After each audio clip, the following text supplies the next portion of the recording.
सर्व सत्कार मूर्ती, सहकार क्षेत्रात काम करणारे सर्व भगिनी आणि बंधूंनो, आज अतिशय आनंदाची गोष्ट आहे की आंतरराष्ट्रीय सहकार दिन जो प्रतिवर्षी जुलै महिन्याच्या पहिल्या शनिवारी आंतरराष्ट्रीय सहकार दिन आपण त्या ठिकाणी साजरा करत असतो आणि आज त्याचं औचित्य साधून सहकार क्षेत्रामध्ये ज्यांनी अतिशय सुंदर काम केलं आहे अशा लोकांचा गौरव सोहळा प्रवीणजींनी सहकारी संघाच्या माध्यमातून या ठिकाणी आयोजित केला आणि ज्याचा उल्लेख झाला. एक नाव यातलं अतिशय ताकदीचं अशा प्रकारचं नाव आपल्याला पाहायला मिळतंय. विद्याधर अनासकर आहेत की ज्यांनी ज्या बँकेमध्ये प्रचंड मोठा घोटाळा होऊन या बँकेची आता काय अवस्था होईल अशी परिस्थिती झाली होती, त्या बँकेला म्हणजे महाराष्ट्र राज्य सहकारी बँकेला केवळ पुनरुज्जीवित नाही केलं तर एशियातली सगळ्यात मोठी सहकारी बँक म्हणून त्याचा विस्तार केला. सर्वाधिक नफा कमवणारी बँक म्हणून त्याचा विस्तार झाला आणि आज राज्याच्या सहकार क्षेत्रामध्ये एक अग्रणी अशा प्रकारचं कार्य त्या बँकेच्या माध्यमातून चाललंय.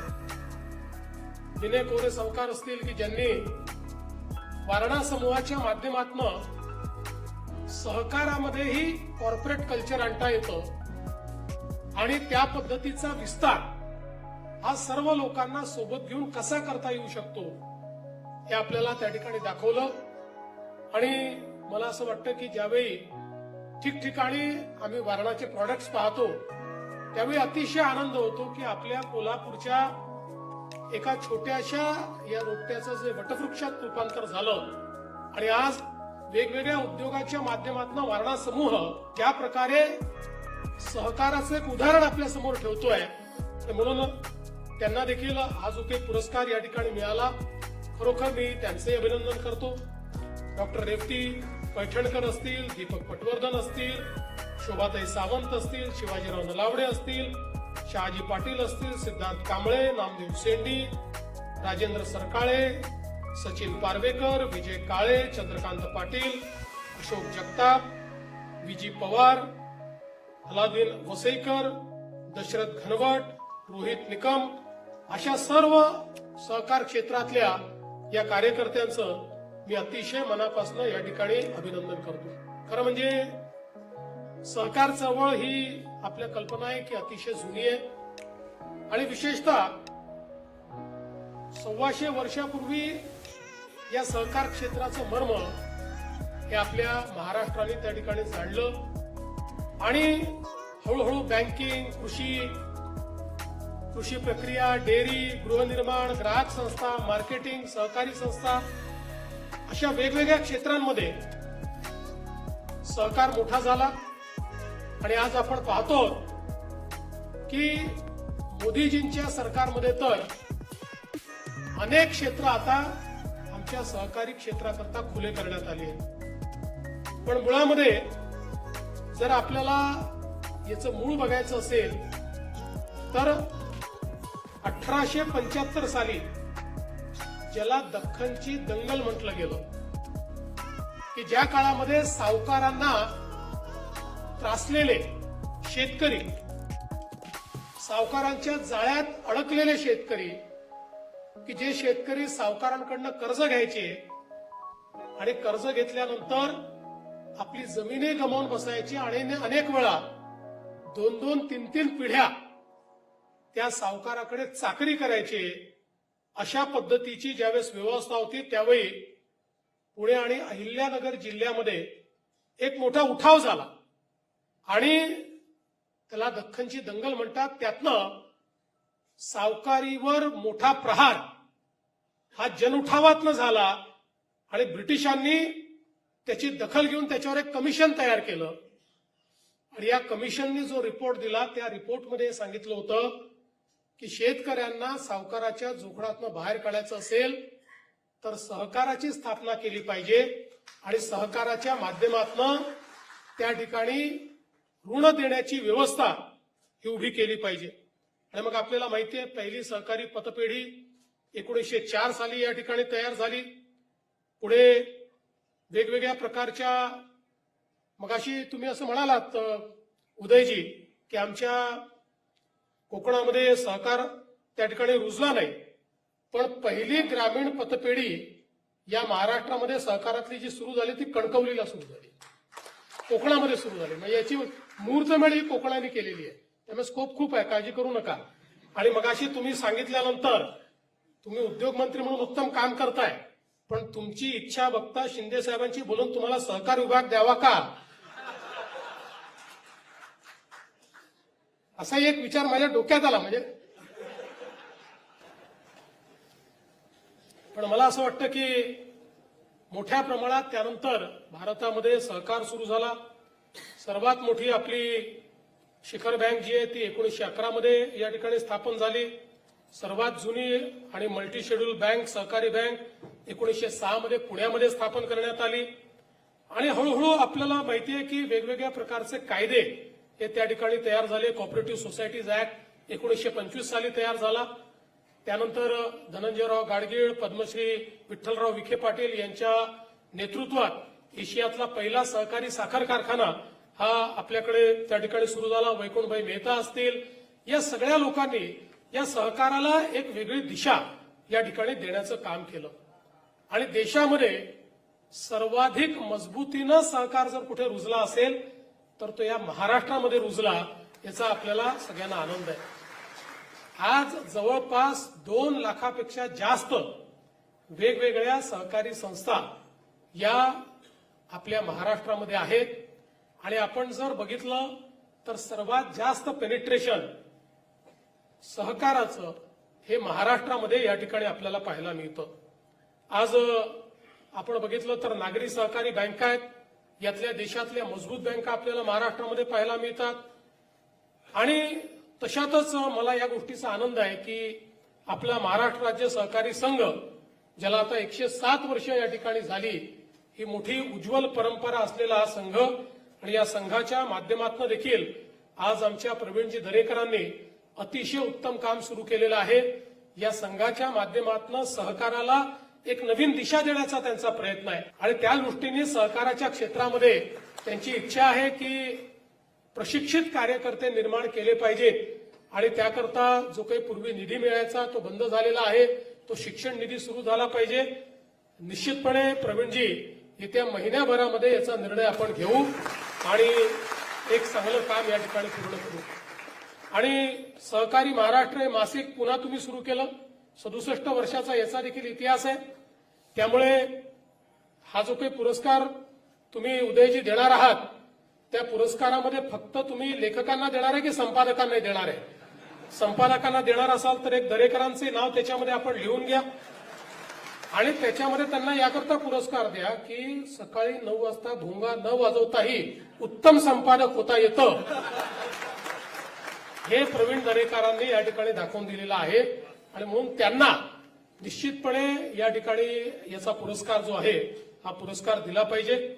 आज खरं तर मला याही गोष्टीचा आनंद आहे की 5 वर्षापूर्वी 6 जुलै 2021ला देशाचे प्रधानमंत्री माननीय नरेंद्र मोदीजी यांनी पहिल्यांदा या सहकारी चळवळीचं त्या ठिकाणी जी काही त्याची ताकद आहे, शक्ती आहे ती ओळखली आणि देशामध्ये इतक्या वर्षानंतर पहिल्यांदा स्वतंत्र असं सहकार मंत्रालय मोदीजींनी तयार केलं. पूर्वीच्या काळामध्ये मला आठवतं त्यापूर्वीही अनेक वेळा आम्ही वेगवेगळ्या प्रकारे ज्यावेळी एखादं शिष्टमंडळ घेऊन केंद्र सरकारमध्ये जायचो आणि केंद्र सरकारमध्ये पूर्वीच्या काळामध्ये अनेक मंत्र्यांना भेटायचो किंवा विशेषतः कृषी मंत्रालयाच्या अंतर्गत याचं बरंच कामकाज चालायचं. तर अनेक वेळा तिथल्या सचिवांकडनं आम्हाला ऐकायला मिळायचं कि इसमें कोई बहुत होगा ऐसा आप मत समझिए, तुम्हारा ये जो कोऑपरेटिव है ये 4-5 राज्यों का है, 5 स्टेट से ज्यादा भाई साहब इसका कुछ नहीं है, इसलिए इसके ऊपर यहाँ कोई निर्णय होगा ऐसा आप मत समझिए. अशा प्रकारे केंद्राची भूमिका ही एक प्रकारची सहकाराच्या संदर्भात ठीक आहे, चाललाय तर चालू द्या, पण आपल्याला काही घेणं देणं नाहीये अशा प्रकारची होती. पण या सहकाराची खरी ताकद मोदीजींनी ओळखली आणि या ठिकाणी एक वेगळं सहकार मंत्रालय केलं. आणि नुसतं मंत्रालय केलं नाही तर देशातले सगळ्यात दमदार मंत्री, देशाचे गृहमंत्री अमित शहा यांना पहिलं सहकार मंत्री केलं, ज्या अमितभाईंना सहकाराचा पूर्ण अनुभव आहे. वर्षानुवर्ष जिल्हा सहकारी बँकेचे अध्यक्ष म्हणून त्यांनी काम केलंय, वेगवेगळ्या सहकारी संस्थांमध्ये त्यांनी काम केलंय आणि त्यातून अतिशय आनंदाची गोष्ट आहे की अतिशय चांगल्या पद्धतीनं आता सहकार क्षेत्र हे तयार झालं.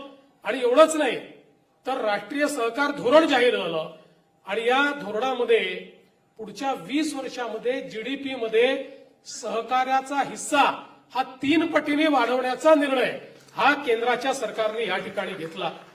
63,000 प्राथमिक कृषी पतसंस्थांचं काम पारदर्शी करण्याकरता मोठ्या प्रमाणात त्या ठिकाणी त्याचं डिजिटायझेशन करायचं हा विषय या ठिकाणी तयार झाला. 5 वर्षामध्ये 2 लाख नवीन पॅक्स तयार करायचे हा निर्णय तयार करण्यात आला. ज्या पॅक्सची अवस्था अनेक गावांमध्ये त्या ठिकाणी थैलीतले पॅक्स होती, म्हणजे मतदानाचा अधिकार असतो म्हणून पॅक ठेवायची आणि सहकारामध्ये ती एका पिशवीमध्ये बंद करून ठेवायची. अशा प्रकारच्या पॅक्सला खऱ्या अर्थानं ग्रामीण परिवर्तनाचं साधन म्हणून त्या ठिकाणी वापरण्याकरता आज त्याचं पुनरुज्जीवन करण्याचं काम हे मोठ्या प्रमाणात केलं. आणि या आपल्या सहकारी संस्थांना ग्रामीण भागातल्या मोठ्या प्रमाणात काम मिळालं पाहिजे म्हणून 17 प्रकारची कामं ही त्यांच्याकरता खुली करण्यात आली आणि ती कामं करण्याकरता त्यांना अर्थसहाय्य मिळालं पाहिजे म्हणून एनसीडीसीच्या माध्यमातून वेगवेगळ्या प्रकारचं अर्थसहाय्य देखील आज केंद्र सरकारने तयार केलं. त्यामुळे खऱ्या अर्थानं सहकाराची पाळंमुळं, कारण लोक विचारायचे 21व्या शतकामध्ये सहकार हा जिवंत राहील का, तो कॉर्पोरेटचा सामना करू शकेल का. सहकारी बँकांनी तरी दाखवून दिलं की कॉर्पोरेट बँकांपेक्षा आम्ही चांगलं चालवू शकतो. सहकारी संस्थांनी हे दाखवून दिलं. पण आता या कॉर्पोरेट जगताला त्या ठिकाणी चांगल्या पद्धतीनं एक प्रकारे त्याचा सामना करू शकेल अशा पद्धतीनं सहकाराचं पेनिट्रेशन हे या ठिकाणी सुरू झालं. मग नॅशनल कोऑपरेटिव्ह एक्सपोर्ट्स लिमिटेड आता सुरू झाली आहे की ज्याच्या माध्यमातून कोऑपरेटिव्ह सेक्टर मधली ही संस्था शेतकऱ्याच्या शेतमालाला थेट एक्सपोर्ट करण्याकरता ही जी एक्सपोर्टची चेन आहे ती चेन तयार करण्याचं काम करेल. नॅशनल कोऑपरेटिव्ह ऑर्गॅनिक्स लिमिटेड की सेंद्रिय शेती करता पूर्णपणे त्या ठिकाणी कोऑपरेटिव्ह सेक्टरमध्ये सेंद्रिय शेती करता आवश्यक या ज्या काही निविष्ठा आहेत त्या निविष्ठांची निर्मिती करण्याकरता त्याची निर्मिती झाली. भारतीय बीज सहकारी समिती लिमिटेड झाली की ज्याच्या माध्यमातून मोठ्या प्रमाणात आमच्या शेतकऱ्यांना जी काही त्या ठिकाणी बियाणं आहे ते योग्य पद्धतीनं मिळालं पाहिजे, चांगल्या प्रकारच्या बियाण्याची निर्मिती झाली पाहिजे आणि त्यातनं शेतकऱ्यांच्याच माध्यमातून शेतकऱ्यांकरता ही बीज पुरवणारी कंपनी ही देखील त्या ठिकाणी सुरू झाली. त्यानंतर अमरेला ऑर्गनायझेशनची स्थापना झाली की ज्याच्या माध्यमातून सहकारी बँका ज्या आहेत या बँकांना ज्या काही अडचणी आहेत त्या अडचणी दूर करण्याकरता तो एक प्रयत्न सुरू झाला. आणि आता केंद्रीय सहकारिता विद्यापीठ देखील केंद्र सरकारच्या माध्यमातून त्या ठिकाणी सुरू झालं की ज्या माध्यमातून सहकाराच्या क्षेत्रामध्ये कुशल मनुष्यबळ तयार करायचं, सहकाराचं क्षेत्र हे मजबूत करायचं या दृष्टीने या ठिकाणी सहकारिता विद्यापीठाची स्थापना देखील केंद्र सरकारच्या माध्यमातून करण्यात आली.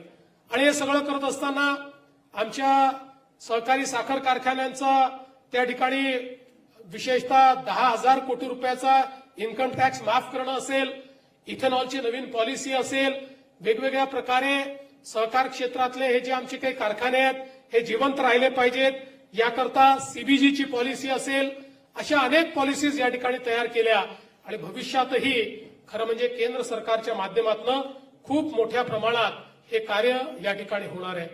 हे सगळं सुरू असताना खरं म्हणजे प्रवीण दरेकरांचं एका अजून गोष्टी करता मनापासून अभिनंदन करेन की आपण जर विचार केला तर महाराष्ट्रामध्ये ज्या काही सहकारी सोसायटी आहेत यामध्ये जवळपास 40-45% सोसायट्या या सहकारी गृहनिर्माण संस्था आहेत.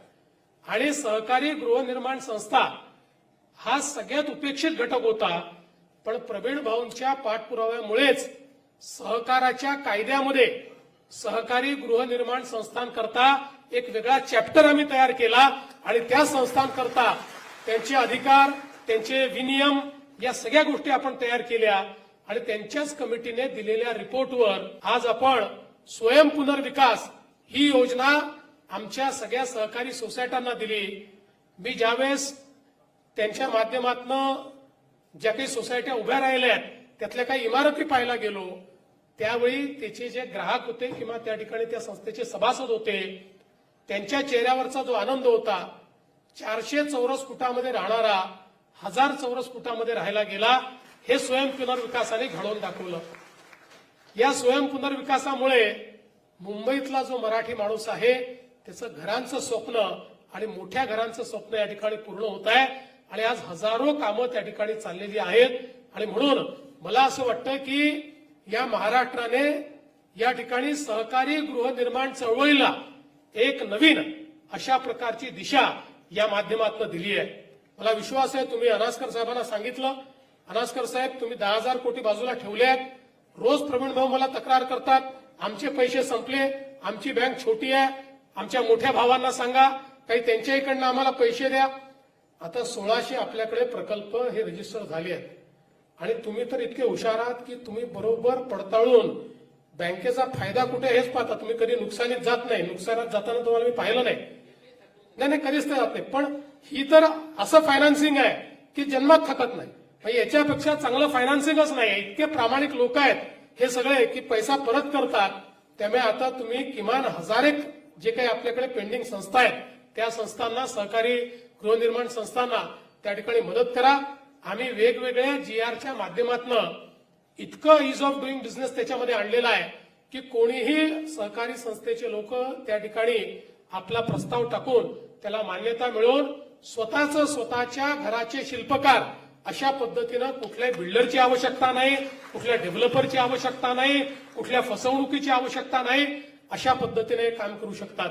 आणि आज जे प्रवीण भाऊंनी लक्षात आणून दिलंय की मुंबईच्या बाहेर जो UDCPR आहे याच्यामुळे काही अडचणी येत आहेत, तर निश्चित मी तुम्हाला आश्वस्त करतो प्रवीण भाऊ की UDCPR मध्येही जो काही तुम्हाला बदल अपेक्षित आहे तो बदल आपण घडवू आणि इतर ठिकाणच्याही ज्या सहकारी गृहनिर्माण संस्था आहेत या संस्थांना निश्चितपणे या स्वयं पुनर्विकासाच्या प्रक्रियेमध्ये आपण त्या ठिकाणी घेऊन येऊ. मी आज या निमित्ताने एवढंच सांगतो की सहकाराचं क्षेत्र हे याकरता महत्वाचं आहे की खऱ्या अर्थानं सामान्य माणसाला हे जवळचं वाटतं. अनेक वेळा जो सामान्य माणूस असतो तो कॉर्पोरेट जगताने इंटिमिडेट होतो. कॉर्पोरेट जगताशी त्याला एखाद्या कॉर्पोरेट बँकेत जायचं आहे, एखाद्या मोठ्या बँकेत जायचं आहे, त्यापेक्षा त्याला आपली गावातली पतपेढी बरोबर वाटते. त्याला वाटतं आपली लोक बसलेली आहेत, ही मंडळी माझ्याकरता काहीतरी करतील, ही मंडळी मला मदत करतील, मला या ठिकाणी सन्मान मिळेल.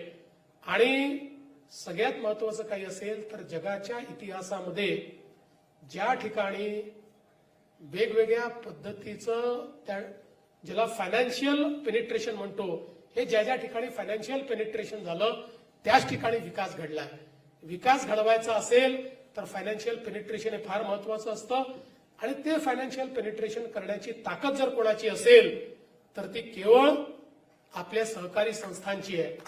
आज आपण बघतो की महाराष्ट्रामध्ये शेवटच्या शेतकऱ्याला, छोट्यातल्या छोट्या शेतकऱ्याला कर्ज जर कोणी देत असेल तर आपल्या जिल्हा सहकारी बँका देतात.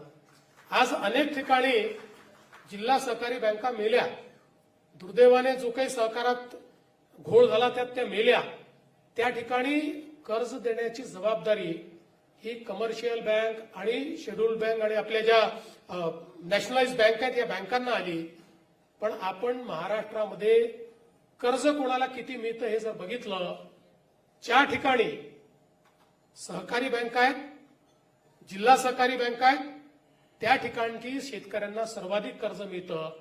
आणि ज्या ठिकाणच्या बँका मिल्या, नागपूर असेल, वर्धा असेल, काही प्रमाणात बुलढाणा असेल, या ठिकाणी मात्र कर्ज मिळणारे शेतकऱ्यांची संख्या ही 50% आली. कारण मला असं वाटतं की सहकार क्षेत्रामध्ये सहकारी बँकांचे जे आपले डायरेक्टर असतात यांना पुन्हा निवडून यावं लागतं, त्यांना जनतेत जावं लागतं, त्यांना लोकशाही प्रक्रियेत राहावं लागतं. त्यामुळे त्यांना जनतेशी जुळून राहावं लागतं. म्हणून त्यांना हा जो शेवटचा माझा छोटा शेतकरी आहे या शेतकऱ्याशी आपली बांधिलकी राहते. कमर्शियल बँकवाल्यांना, नॅशनलाइज बँकवाल्यांना की कुठली बांधिलकी नाही. त्यांच्याकरता फक्त खानापूर्ती करायची आहे. शेवटची बॅलन्स शीट दाखवताना एवढा आम्ही अॅग्रिकल्चर सेक्टरला फायनान्स केला एवढं दाखवायचं आहे. त्यामुळे ते लोक काही मोठे शेतकरी किंवा कृषीपूरक उद्योग पकडतात, त्यांना देऊन टाकतात आणि आपली खानापूर्ती करतात. आणि म्हणूनच सहकार जिवंत राहायला पाहिजे, सहकार मोठा झाला पाहिजे आणि त्यासोबत सहकारामधली शिस्त ही देखील त्या ठिकाणी उत्तमपणे पाळली गेली पाहिजे. ज्यांनी शिस्त पाळली ते मोठे झाले, ज्यांनी शिस्त पाळली नाही त्यांनी स्वतःलाही बुडवलं, सहकारालाही बुडवलं आणि लोकांनाही बुडवलं. आणि म्हणून मला विश्वास आहे की पुढच्या काळामध्ये केंद्र सरकार आणि राज्य सरकार सहकाराच्या पाठीशी ताकदीनं उभे आहे. आपण सगळे लोक या सहकाराच्या क्षेत्राला समृद्ध करणारे लोक आहात, म्हणूनच आपल्याला या ठिकाणी पुरस्कार मिळाला आहे. आपल्यासारखे अजून अनेक लोक कसे तयार होतील हा प्रयत्न आपण या ठिकाणी करावा हीच आपल्याला विनंती करतो.